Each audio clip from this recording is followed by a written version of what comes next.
Good morning, everybody.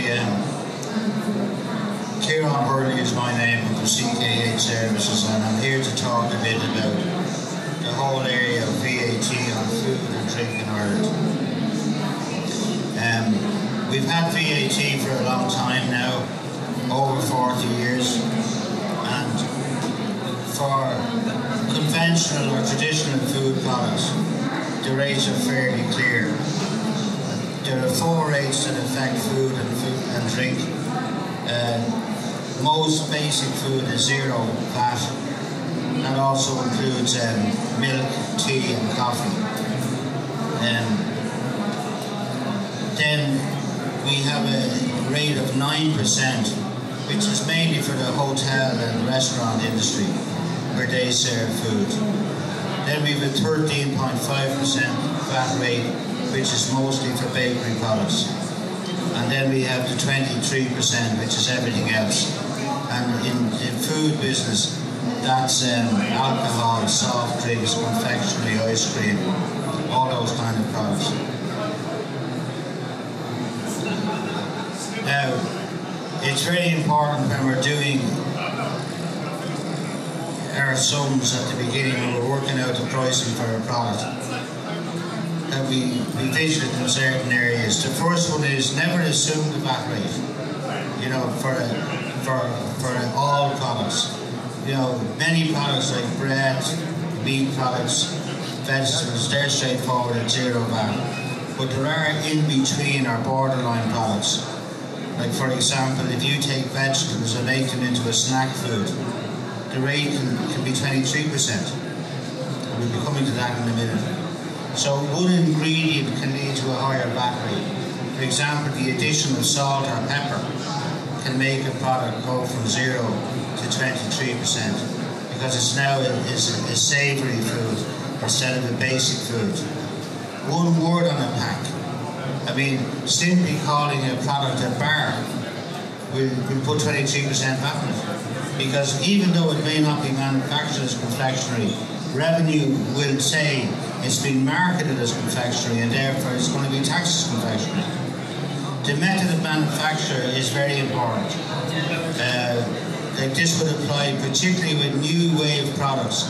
A lot of new wave products are, you know, natural food, and instead of being baked, they're compressed or extruded.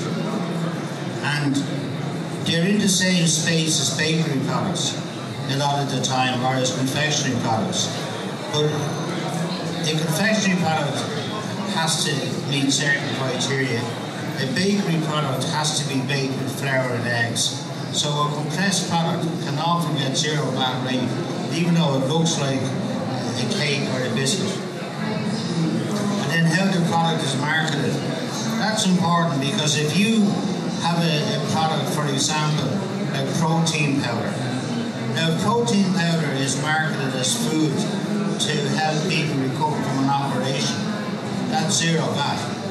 But if it's marketed, if the same powder is marketed as a sports performance aid, it's 23% VAT.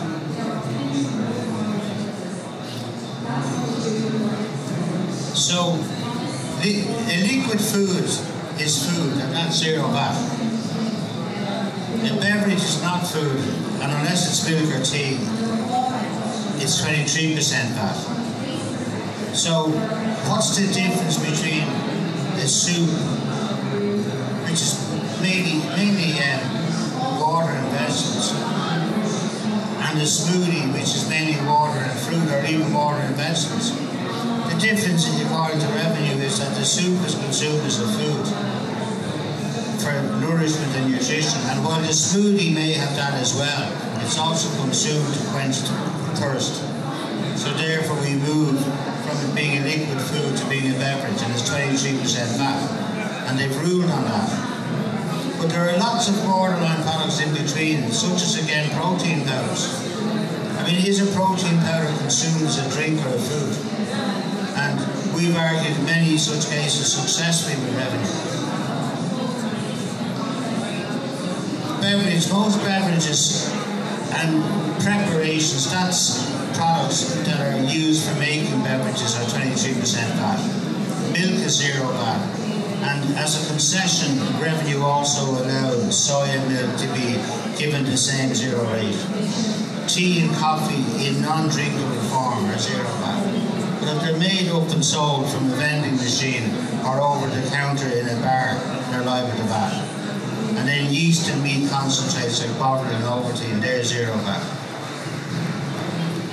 Bread is an important area because up to about 2 years ago, all bread products were being sold at zero VAT, including garlic bread, ethnic breads, naan breads. But revenue clamped down on that because the zero rate bread is limited to a total fat and sugar content of 12%. And 95% of garlic breads fall outside that. So they ended up being taxed at 13.5%. And there were very substantial settlements made because these products have been sold as bread for years. So not all bread is zero VAT bread. And there are other tests in relation to the fruit and herb content of certain kind of specialty or ethnic breads that are all taken into account. So it's a very important area. Even some hot dog buns that are currently on the market are liable to VAT because the combined sugar and fat content is more than 12%. You know, several of them, in fact, of buns you see for burgers are 15%. So they're liable to 13.5% VAT. Confectionery is a very tricky area because confectionery is regarded as a prepared food, sweetened and normally eaten with the fingers. Now revenue have now stretched that to apply it to dried fruit pieces. And that is now in the new kind of category of health foods that are regularly coming on the market now. Revenue say, well, even if it's inherently sweet and it's presented and sold in the same general area as other confectionery products, it is a confectionery product. And this started out with revenue a number of years ago in muesli bars. Like muesli bars were being sold as a bakery product and 13.5% VAT, the same rate as biscuits. And revenue said no, they're confectionery because they're a bar that has been sweetened with sugar. So, and they've moved on from that.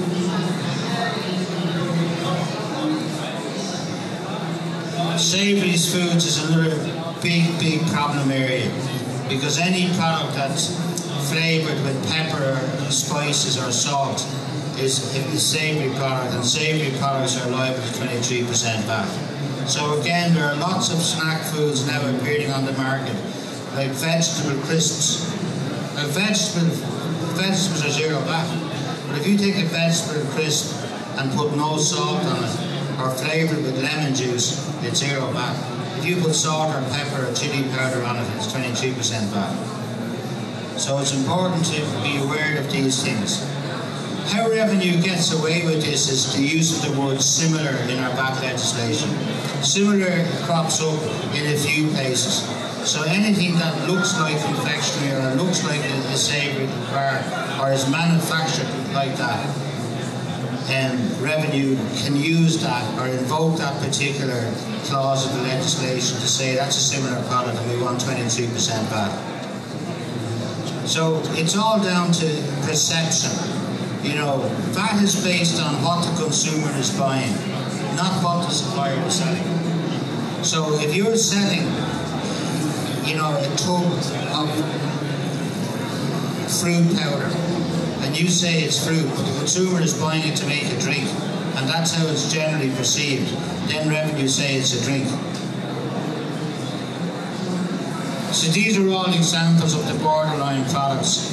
You can have fruit snacks that are 23 or 0, protein snacks that are 23, 13.5 or 0, vegetable snack foods can be 23 or 0, health food bars, protein plant powders, specialty breads. All of these products can have different VAT rates depending on how they're marketed and how they're produced and what ingredients are in. So you need to avoid obvious things, like don't call like a slice of, you know, a baked product that's made for, you know, a healthy snack as a bar. Call it a slice or call it a snack. Don't, even if you put a if you put a small amount of spice into a product, you know, you don't have to call it spicy crisps. You can call it zesty crisps. Because spicy products are out of the VAT, but zesty products aren't. And don't describe powdered food as drinks, because if you describe them as drinks, they're beverages, and they'll be liable to VAT. Confirm the VAT rate with revenue advance. That's where we come in. We will help you get the submission ready for revenue. And that's who we are. Myself, Brian Shannon, who is ex-revenue, was in charge of the goods section of revenue for 25 years. And between us, we've over 40 years experience doing this. We've got a stand here today, 43A. It's just at the back of this, in fact. So any questions, I'll be glad to take them.